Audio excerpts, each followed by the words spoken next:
자, 이어서 전화도 받아보겠습니다. 시청자님, 안녕하세요. 네, 안녕하세요. 네, 반갑습니다. 시청자님. 네, 어떤 네. 종목 궁금하신가요? 저 SK 하이닉스. SK 하이닉스요. 네, 매수가 네. 비중 어느 정도 되세요? 87,500원 돈 정도에 매수를 했거든요. 네. 비중은 어느 정도 지르셨어요? 예? 비중이요? 비중 한 30% 정도. 30%. 네. 가을에 사셔서 좀 쭉 들고 계시는 건가 봐요. 네, 그냥 뭐 좀 대형 주고 그래서 좀 장기로 두고 두려고 했더니 네. 뭐 들려고 했는데 좀 천천해 기회도, 보여서 그러시군요. 네, 팔 기회도 네. 전혀 없고 뭐 계속 좀 다운이 돼서 이거를 좀 앞으로 전망이 어떤가 알고 싶고요. 네. 이거를 내가 이제 워낙 고가에서 샀기 때문에 네. 이제 좀 매수를 조금 매도를 좀 줄이려고 그러거든요. 예, 그래서 그거를 어느 시점에서 얼마 정도에서 다시 팔고 몇 프로 정도 팔고 다시 또 이렇게 잡고 이렇게 비중을 줄일 생각을 가지고 계시는 거군요. 네. 네. 어제 좀 많이 놀라셨겠어요. 알겠습니다. 좀 매매 방향들 좀 살펴보도록 할게요. 네. 자, 박근호 전문가님, 네. 뭐 대표적인 종목이죠. SK 하이닉스. 요즘 뭐 반도체 잡음이 워낙 많아가지고 흔들림이 좀 있습니다. 가나요? 일단 여보세요? 이 삼성전자와 네, 시청자님 들어주세요. 네. 시청자님 먼저 질문 좀 드려보고 네네네. 시작하도록 할까요? 시청자님, 네네. 하이닉스 뭐 사실 매수하신 시점에서 애널리스트도 마찬가지고 전문가들도 마찬가지고 굉장히 이제 고점이다, 피크아웃 했다라고 이제 논란이 좀 많았었는데 하이닉스 목표 수익률 혹시 얼마 정도 잡고 매수하셨어요?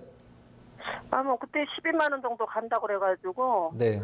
그때 제가 살 때는 뭐 거의 뭐 오르는 기회가 많았지 떨어지지 않더라고요. 그래서 좀 쭉 갈 줄 알았거든요. 12만 원 정도까지.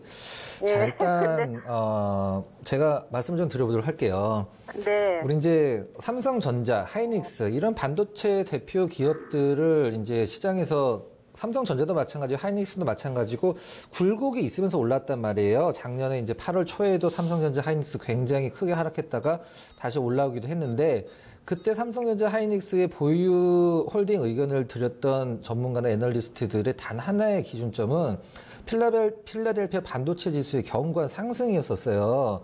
제가 화면 네. 잠깐 보면서 좀 말씀을 드리면 이 필라델피아 반도체 지수를 보면서 계속 오르고 있잖아요. 지금 이제 화면 같이 보실 텐데 필라델피아 반도체 지수가 계속 오르니까 삼성전자, 하이닉스 8월 달에 훅 한번 이제 급락이 나왔을 때도 이제 갖고 가야 된다. 뭐 이런 의견들 내놓으면서 저도 그 의견은 어느 정도 좀 뭐 동감으로 생각을 하고 있습니다만은 지금 그럼 생각을 하면 필라델피아 반도체 지수 굉장히 견조해요. 굉장히 견조한데 삼성전자, 하이닉스 다른 흐름을 보여주고 있는데 그럼 여기서 우리가 이제 판단을 들어가야 된단 말이죠. 8월 달에 삼성전자, 하이닉스 급락 나왔는데 필라델피아 반도체 지수 계속 좋았다. 다시 올라갈 거다. 지금 상황, 똑같은 상황이 펼쳐지고 있는데 여기서 만에 하나라도 필라델피아 반도체 지수가 같이 꺾여버리면 삼성전자, 하이닉스 그 기업이 좋고 나쁜 걸 지금 따질 때가 아니라 많이 오른 기업들은 제가 항상 강조를 드립니다. 대형주 이퀄 우량주는 아니지만 삼성전자, 하이닉스 누가 보더라도 우량주예요. 그러나 주식 투자에서 가장 큰 명언이라고 할 수 있는 대전제 조건, 많이 오른 것은 종목에 상관없이 무조건 악재다. 많이 떨어진 건 물론 가치 대비해서 많이 떨어진 건 가치 대비해서 많이 떨어진 부분은 정말 큰 호재다. 이 두 부분의 대전제는 주식시장이 없어지지 않는 한 계속 끊임없이 지켜져 올 거예요. 법칙 자체가. 근데 네. 하이닉스, 삼성전자 많이 올랐고 지금도 더 오를 것이라고 생각을 하고 있지만 시장에서 매도 물량이 나오고 지금 외국인들 기관 동시 순매도가 나오고 있는데 아무리 좋은 기업도 누군가가 안 사주면 못 오릅니다. 주식은 사야지 올라가는 거예요. 삼성전자가 그렇죠. 만약에 50만 원까지 갔더라도 누군가 안 사주면 더 떨어지는 거거든요. 그럼 지금 네. 삼성전자, 하이닉스 흐름 한번 좀 보도록 할게요. 매수를 하실 기회가 두 번 정도 있으셨던 것 같아요. 한 9월 초, 10월 초 정도, 9월 말 10월 초 정도에 한 번 매수 기회 있었고 최근에 한 11월 중순에서 말 정도에 한 번 비슷한 가격대가 한 번 있었죠. 언제 사셨는지는 모르겠지만 일단 가격적으로 봤을 때 실적을 주식이 어떤 기업의 주가가 실적을 무조건 맞춰준다라고 했을 때 하이닉스 올해 13조 찍고 삼성전자 50조 넘는다고 얘기했을 때 삼성전자 대비 하이닉스가 가격적으로 조금 더 싸 보이는 건 맞아요. 근데 두 개 다 떨어지고 있는 거고 물론 반도체 때문에 삼성전자 올랐기 때문에 스마트폰이 아니라 그럼 지금 제가 아까 했던 얘기를 좀 반복해서 정리를 한번 해보도록 할게요. 필라델피아 반도체 지수가 지금 화면에서 8월 달에 하이닉스 삼성전자 훅 한번 떨어졌을 때 필라델피아 반도체 지수 올라가면서 따라 올라갔다라고 이제 사람들은 판단을 했어요. 그렇게 분석을 했죠. 그럼 지금 필라델피아 반도체 지수 고점 흐름이라고 할 수도 있고 여기서 더 올라간다라고 할 수도 있는 약간 애매모호한 상황이지만 상승 추세는 굉장히 견고해요.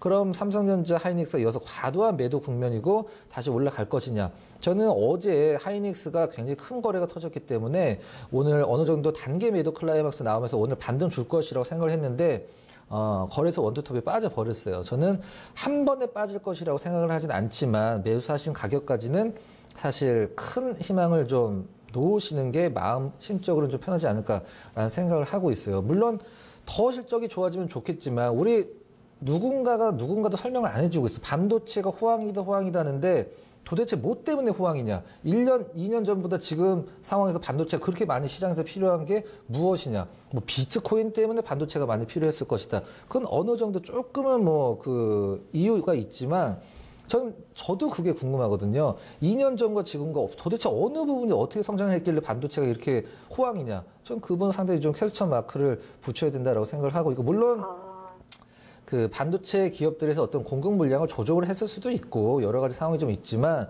하여튼 뭐 정리를 하도록 할게요.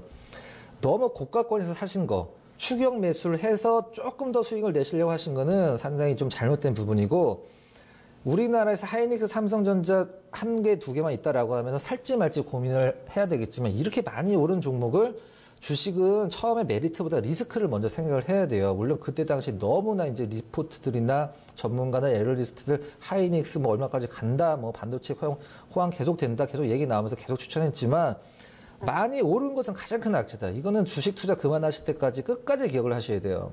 무슨 말인지 아시겠죠? 네. 그래서 저는 제 의견은 여기서 더 빠지거나 뭐 물론 조금 더 빠질 수 있습니다만은 반등은 주면서 빠질 거예요. 반등은 주면서. 그렇기 때문에 외국인들 기관 수급 좀 계속 관찰하시면서 가격적으로 8만 원 정도까지는 한번 반등이 나오지 않을까라고 생각을 하고 있습니다. 그러면은 8만 원 정도면은 한 10%가 조금 안 되는 마이너스잖아요. 그러면 그때 좀 약간 비중 줄여 나가시면서 상황 보시면 될 것 같습니다. 네. 시청자님, 일단은 1차 목표가로 8만 원 제시가 됐는데 좀 반등 나오면 여기서 뭐 더 나올 수도 있고 움직임이 또 달라질 수도 있으니까요. 이 정도 부분 오면은 판단이 조금 어렵다 싶으시면 다시 한번 좀 의뢰해 주시면 좋을 것 같아요. 아, 네. 아유, 감사합니다. 네, 시청자님 힘내세요, 시청자님. 네, 감사합니다. 자, 이렇게 SK 하이닉스 또 너무 또 많은 분들이 또 궁금해하시는 종목이죠. 같이 좀 도움이 좀 되셨으면 좋겠습니다.